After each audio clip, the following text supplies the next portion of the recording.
Bonjour, dans cette vidéo sur la trigonométrie, nous allons voir comment calculer le sinus. Prenons l'exemple d'un triangle rectangle DEF. Il est rectangle en D, puisque ici on a un angle droit, ça veut dire un angle égal à 90 degrés. Et forcément, le côté opposé à cet angle droit représente l'hypoténuse. Ça veut dire le côté FE. Et concernant l'angle FED, c'est ce qu'on a mis ici en vert. Le côté opposé à cet angle est représenté par le côté DF. Et le côté adjacent à cet angle, ça veut dire l'angle FED, est représenté par le côté DE. Et bien sûr, comme on a dit tout à l'heure, le côté FE représente l'hypoténuse. Donc, le sinus est égal au quotient du côté opposé par l'hypoténuse. Ça veut dire DF sur FE.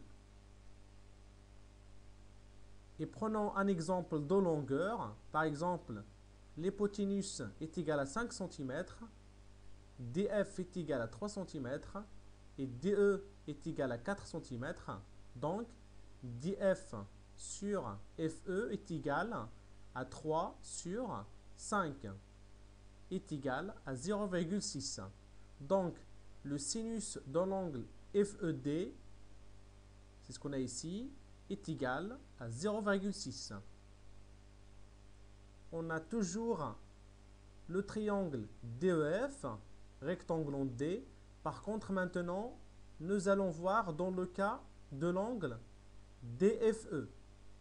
Donc, le côté opposé à cet angle, c'est DE, et le côté adjacent à l'angle DFE, c'est le côté DF.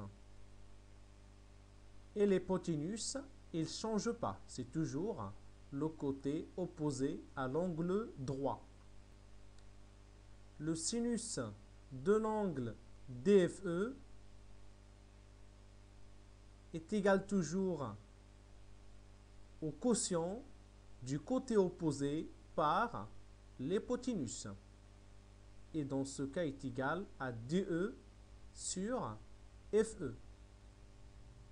Et on prend toujours les mêmes longueurs. Donc l'hypoténuse est égale à 5 cm, DE est égal à 4 cm et DF est égal à 3 cm. Donc DE sur FE est égal à 4 sur 5 est égal à 0,8. Donc le sinus de l'angle DFE, ça veut dire cet angle, est égal à 0,8. On passe maintenant aux exercices. Donc le premier, on a un triangle ABC, rectangle en A. On a la longueur de ces trois côtés. Donc la question est de calculer le sinus de l'angle CBA. Ça veut dire cet angle. Il y a aussi le sinus de l'angle ACB. Ça veut dire cet angle. Donc vous pouvez laisser vos réponses en commentaire. On passe maintenant au deuxième exercice. On a un triangle ABC, rectangle en B. Et on a le sinus BAC, ça veut dire le sinus de cet angle BAC, qui est égal à 0,53. Et on a la longueur du côté AC, qui est égale à 8 cm. Et la question est de calculer la longueur du côté BC à 0,1 cm près. Donc ça veut dire le calcul de la longueur de ce côté. En connaissant le sinus de cet angle et la longueur du côté AC qui représente l'hypoténuse.